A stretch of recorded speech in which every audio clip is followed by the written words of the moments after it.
All right, good morning. This is alternating series and more tests, day number 3 on partial sums and error. I want to have a little conversation about what I've been thinking about in the last 12 hours, actually 14 hours.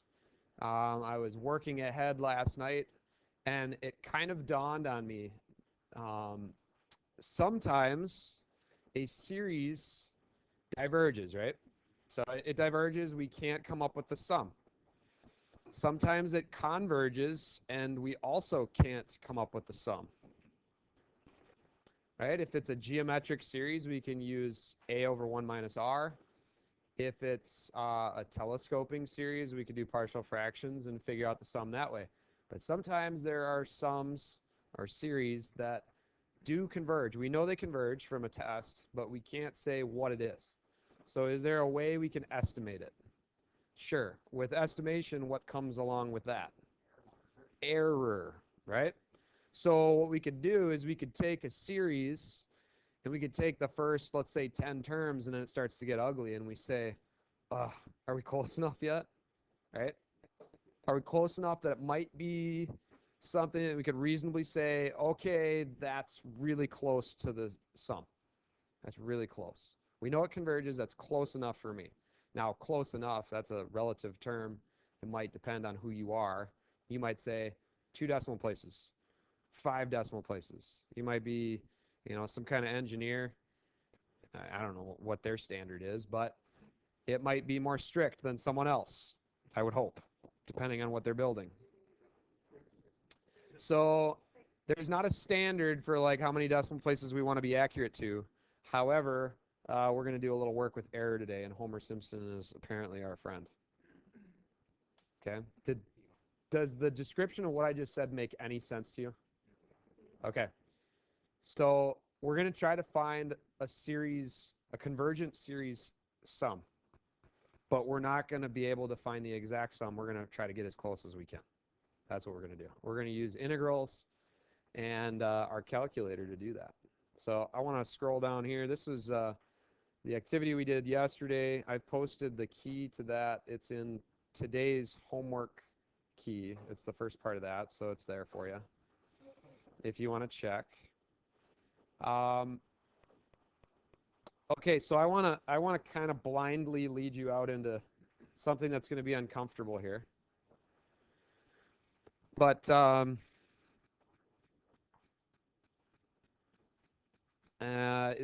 we'll see how this goes. All right, let's do it. Let's say I take some convergent series. Let's call it a sub n. And I go from 1 to infinity. And I know that this series is convergent, so I know it has a finite sum, right? But I can't get an exact value for that sum because it's not geometric.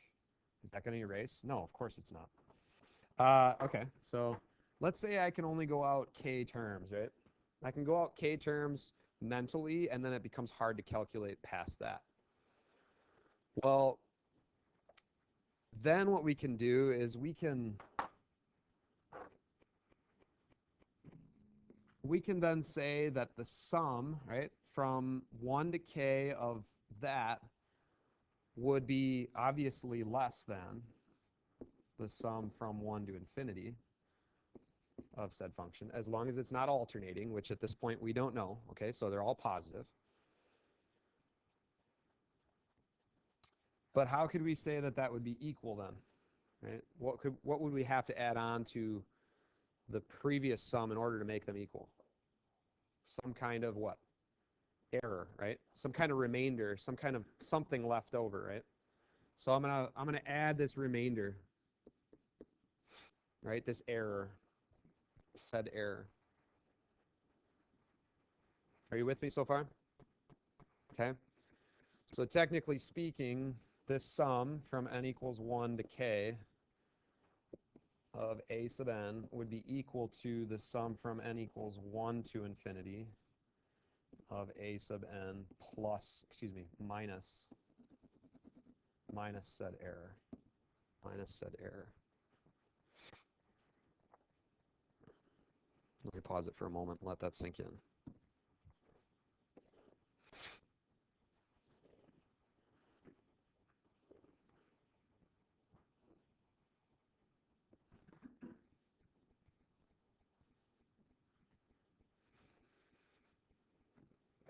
Okay, I like this. Okay, here's term 1, here's term 2, here's term 3, here's term 4.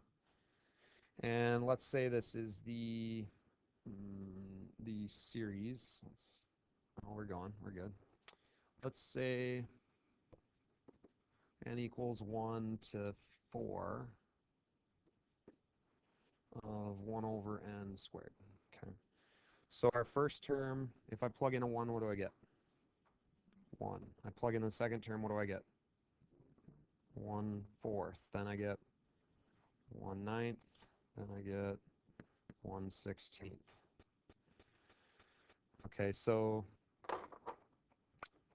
believe it or not, you can equate the sum of these to the sum of these areas. What would be the area of this first rectangle?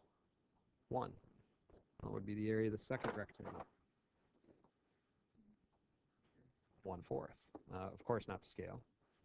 How about the third one? 1/9. So you can tell that what I'm doing is I'm just taking the area of these rectangles, right? And so far, I'm 100% accurate to what the series would be out to the fourth term. Now then it's going to start getting ugly, right? In a hurry, because then I'm going to start squaring larger numbers, and then adding those very small numbers is going to become a problem. So as I go further out, I'm going to have this smaller value, right? That'd be 1/25th, and then to the sixth term would be 1/36th, and then to the seventh term would be 1/49th, and it's going to start to squeeze down. Now, instead of adding these small fractions, right, which would be very small rectangles, what I can do is I can take the integral. Now, the integral, I want a different color here, but it's not going to work out how I want to. If I take the left edge integral, right, would that be greater than or less than that actual sum? It'd be greater than, right? So I could say that this error, or this remainder, would be less than or equal to the integral from what I left off at to infinity of 1 over n squared dn. Pause. Okay, so on this slide right here with your calculator, of course, we could come up with the first 10 terms of this. What would the first term be of this series in part A? 4/5, right? First term would be 4/5. Second term would be, what, 1/2, right? And then in a hurry, it's going to start to get ugly. Then it'd be 4/13, etc. on down the line. I'm not in favor of like plug and chug type work with this. Let's use our calculators, okay? So let me teach you how to do that. Okay, go to your home screen.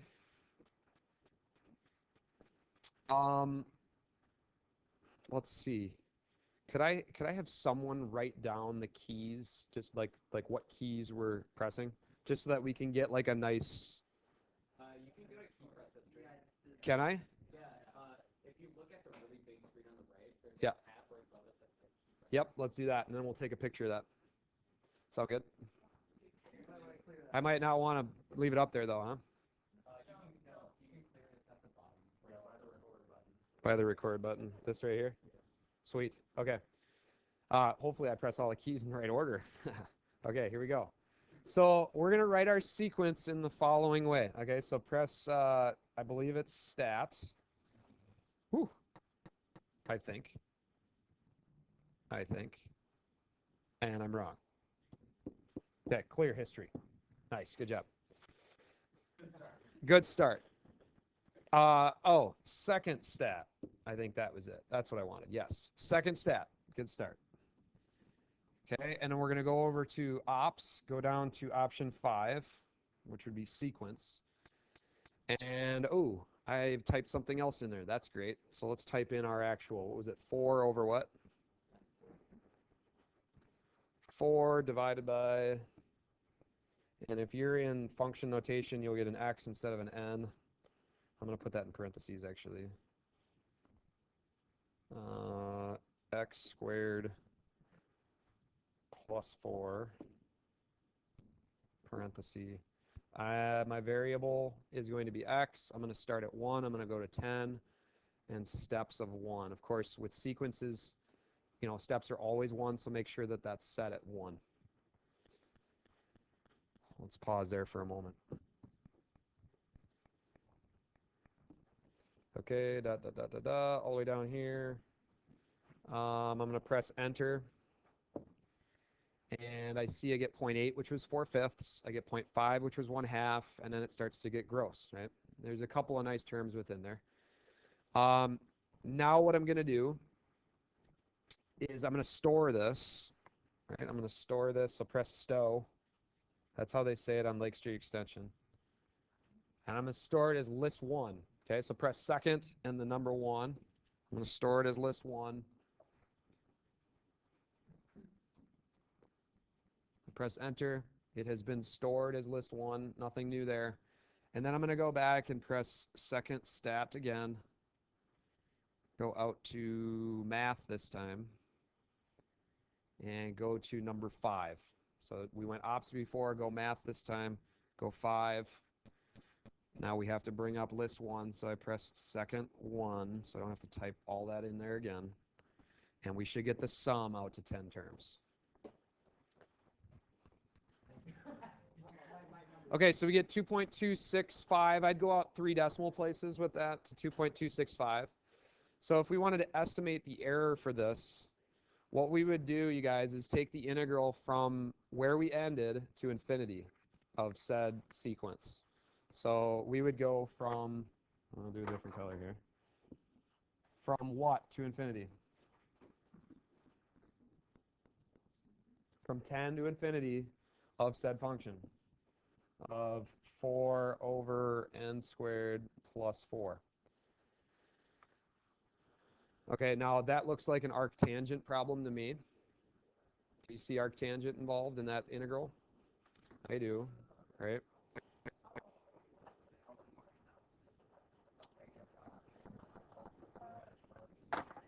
Okay, so we are not going to do that piece of it.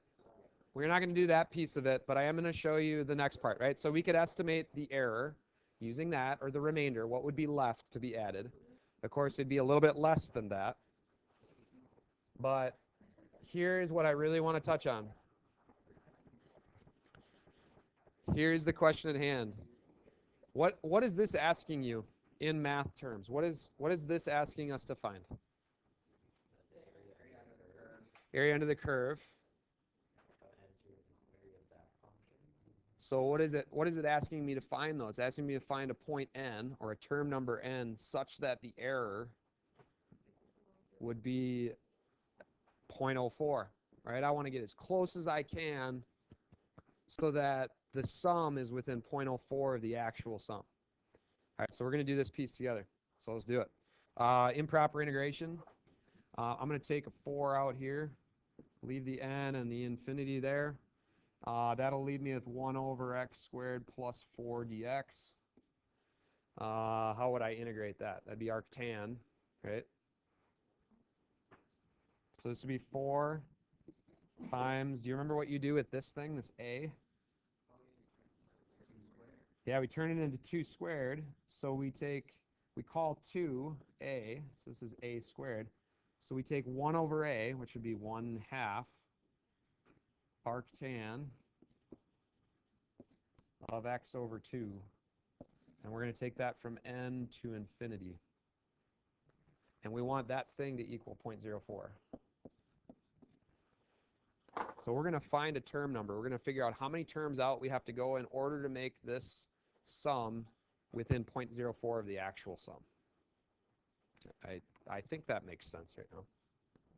Let's keep going. It's going to get kind of messy, but let's go with it. So if I distribute the 4, I get 2 arctan of x over 2 from, I'm going to go from n to b, and I'm going to take the limit only as b goes to infinity. So n's just going to be what it is. And I want that to equal 0.04. What would this be? Well, it'd be 2 arctan of b over 2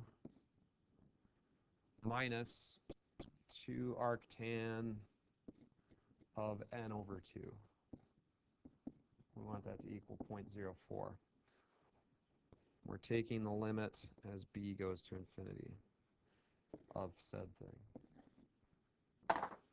Okay, so what will this term go to?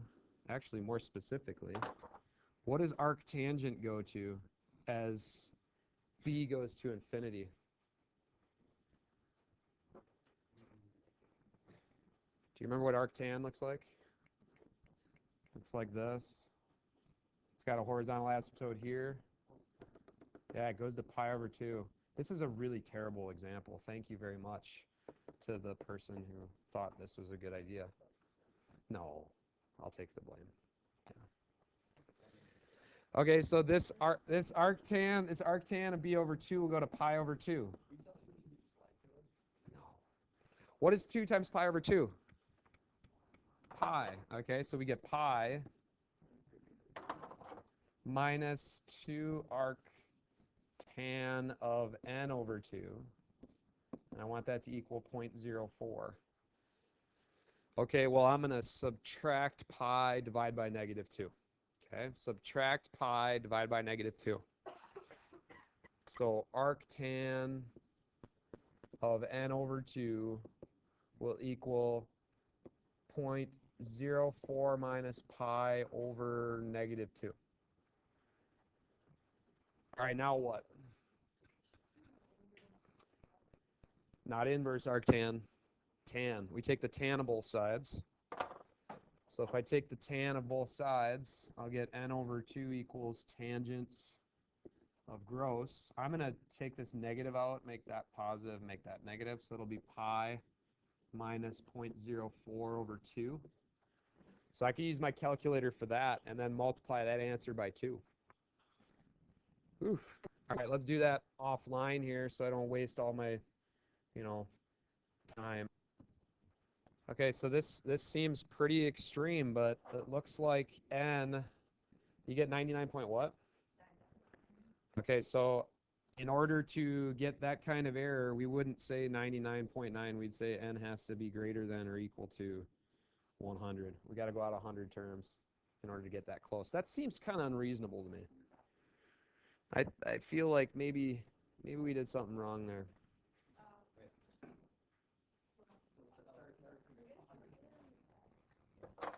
Let's pause.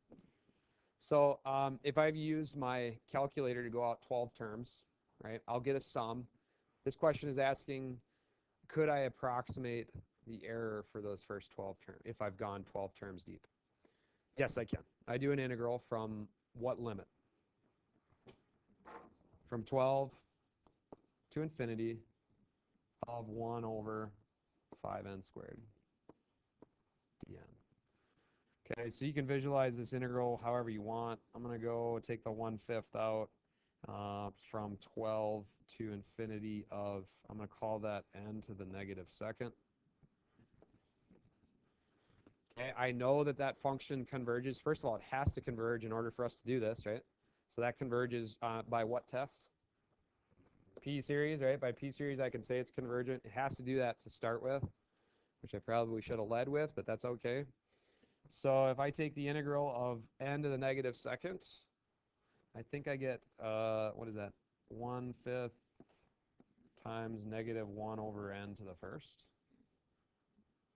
from 12 to infinity. Okay, so let's evaluate that. That'd be -1 over 5n minus -1 over, what would that be, 5 times 12. Okay, and as n goes to infinity, this thing will go to 0, clearly. So minus a minus, I'd get 1/60th. What does 1/60th mean?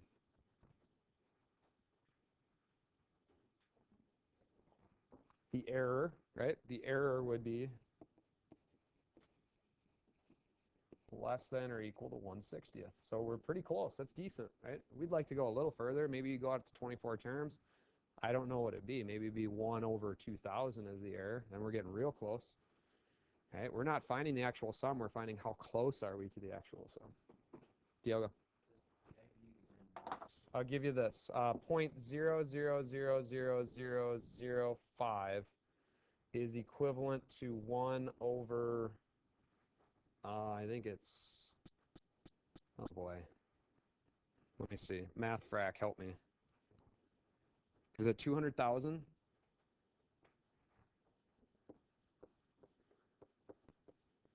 I'm going to try that. 1 divided by 200,000.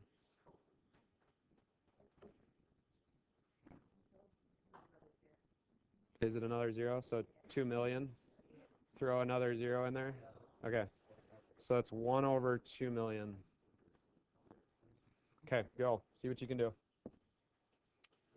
So that would be the limit of b goes to infinity of negative 1 over 3b cubed minus negative 1 over 3k cubed.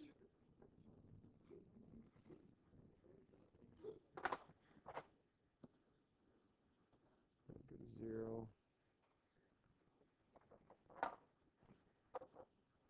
So we want 1 over 3k cubed. I just used a dummy variable. Yeah, I could have called this a b right here, right? I want that to be less than or equal to 1 over 2 million.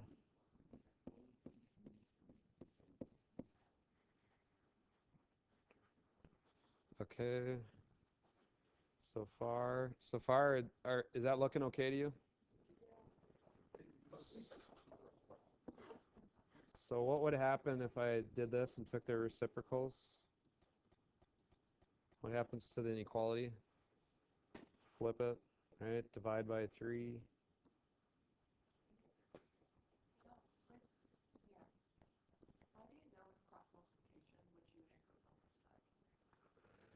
That's why I don't do cross multiplication with inequalities most of the time. I'll get you an answer for that, but I don't know right now. Okay, I'm going to take the cube root of 2 million. Ugh.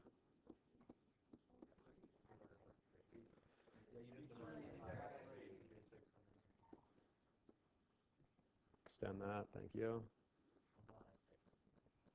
Yeah, it's just brutal. Okay, so what does that come out to be? K is greater than or equal to what? 40? 87.35. So if it has to be greater than or equal to that, then I'm saying I got to go 88 terms out. Got to go out 88 terms to be that accurate. No, we got to go actual terms because in a series you don't go by decimal values, right?